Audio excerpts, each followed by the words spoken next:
बिस्मिल्लाहिर्रहमानिर्रहीम अस्सलाम वालेकुम वरहमतुल्लाहि वबरकातुहू। उम्मीद करती हूँ आप सब खैरियत से होंगे। आज मैं आपके लिए लेके आई हूँ 4 कुकिंग हैक्स। ये हैक्स आपके बहुत ही काम आने वाले हैं। आज मैं आपको इनको बनाने का, इनको सेव करने का और इनको हम कितनी देर तक इस्तेमाल कर सकते हैं, ये तमाम चीज़ें आज हम इस वीडियो में सीखेंगे।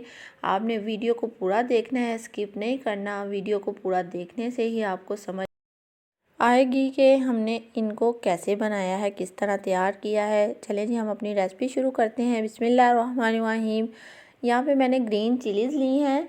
ये तकरीबन 1 पाव के करीब हैं। इनको अच्छी तरह से धो लिया है और धोने के बाद इनको सुराखों वाली टोकरी में हमने रख के खुश्क कर लिया है। जब जैसे ही ये ड्राई हो गई हैं तो हमने ऊपर वाली डंडियाँ इनकी अलहदा कर दी हैं। अब हम इनको काट के अपने ग्राइंडर जग में डाल देंगे और इसमें तकरीबन 1 कप के करीब हम ऑयल डालेंगे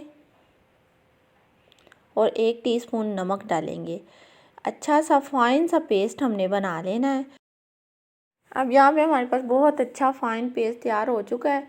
जिस बॉक्स में हमने इसको डाल के रखना है, एयर टाइट में डाल लें, या अगर आपके पास एयर टाइट नहीं है तो आप इसको किसी और जार में डाल के रख सकते हैं। और जो जार है हमारा वो खुश्क होना चाहिए।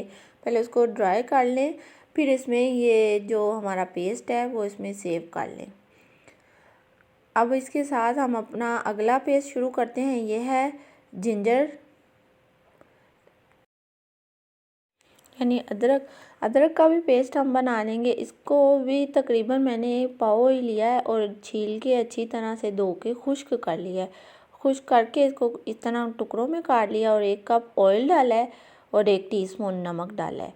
इसको हम पीस लेंगे अच्छी तरह। इसको भी फाइन पीसेंगे। अगर पीसते वक्त कहीं पे भी आपको लगे कि ये हमारा जो पेस्ट है तैयार नहीं हो रहा, तो आप थोड़ा सा ऑयल इसमें और डाल दें।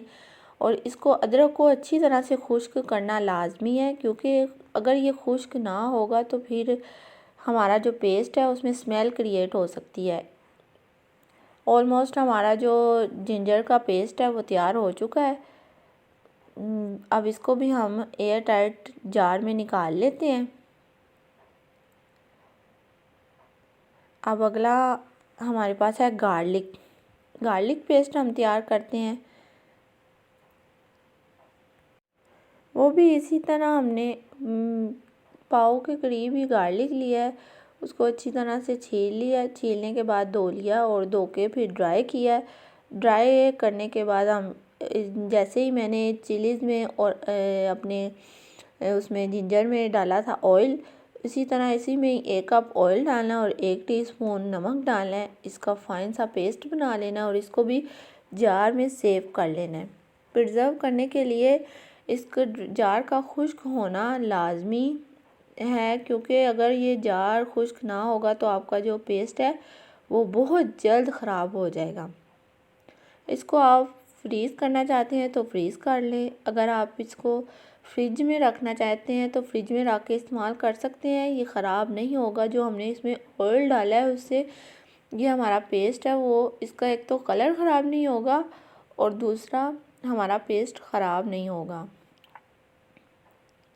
और हम इसको अपने खानों में इस्तेमाल कर सकते हैं। जैसे ही हमने अपना खाना बनाना है, इसको निकाला, जितनी हमें रिक्वायर्ड है, ज़रूरत है उतना हम इसमें डालेंगे और इसको इस्तेमाल कर लेंगे। इसको भी इस तरह हमने एयर टाइट जार में बंद करके रख देना है। और इसके साथ ही अब हम अपनी टमाटो प्यूरी की तरफ चलते हैं, वो बनाते हैं और आपको बताते हैं कि उसको हमने किस तरह से सेव करना है। 2 किलो टमाटर लिए और इन्हें काट लिया। पहले इन्हें धोया, खुश्क किया अच्छी तरह से और फिर इन्हें काट लिया छोटे छोटे टुकड़ों में। अब इसको पकाना शुरू करते हैं और आपको साथ साथ बताते हैं।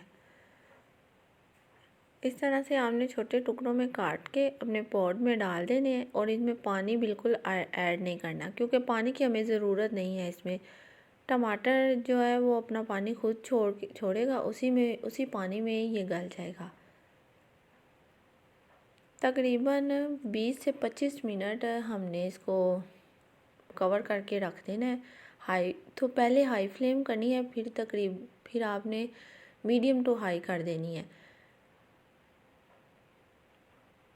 तकरीबन 20-25 मिनट के बाद हमारे जो टमाटर हैं काफ़ी हद तक गल चुके हैं और पानी इनमें अभी भी बाकी है। अब इनको हम हाथ की मदद से हल्का हल्का इस तरह मैश करेंगे और इनका पानी ड्राई करेंगे।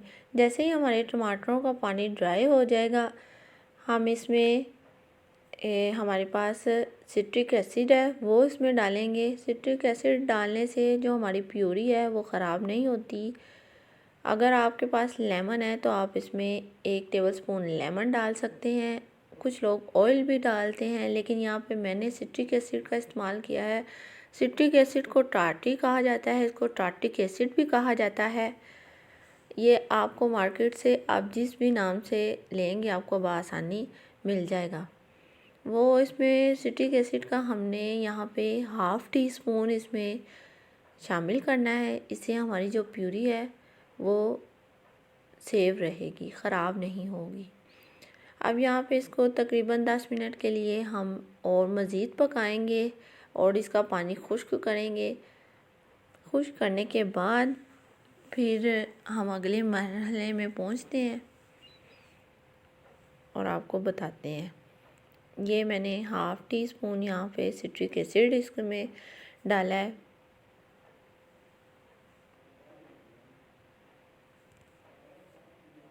ज़्यादा ना डालें, अगर हो सकता है कि ज़्यादा डालने से आपके जो खाने में जब आप इस टमाटर पेस्ट का इस्तेमाल करें तो खटास आ जाए, तो उससे खाने के जायका ख़राब हो जाए। इसीलिए आपने इसका बहुत ही कम इस्तेमाल करना है। अब इसको हम हल्का हल्का सा हाथ से मैश कर देते हैं और फिर इसको ठंडा होने देते हैं। तकरीबन ये थोड़ा सा ठंडा होगा, फिर हम इसको ग्राइंड कर लेंगे अपने ग्राइंडर में डाल के। अब यहाँ पे ऑलमोस्ट हमारे जो टमाटर है उनका पानी खुश्क हो चुका है। अब यहाँ पे हम अपनी फ्लेम को करते हैं ऑफ़ और इसको करते हैं ठंडा। जैसे ही ये ठंडा होता है फिर आपको दिखाते हैं।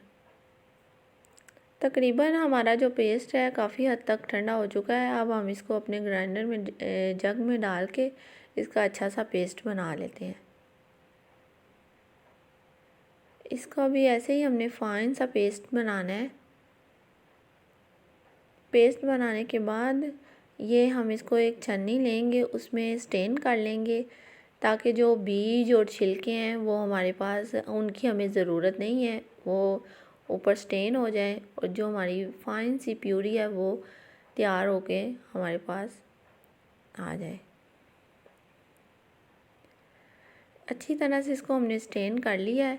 ये देखें, ये जो कुछ बीज और छिलके अलहदा हो गए हैं और हमारा जो पेस्ट है वो तैयार हो गया है। अब इसी तरह इसको भी प्रिज़र्व करने के लिए हमने जार को धो के अच्छी तरह से ड्राई करना है। गीले जार में बिल्कुल नहीं डालना, गीले जार में आपकी ये जो प्यूरी है ख़राब हो जाएगी।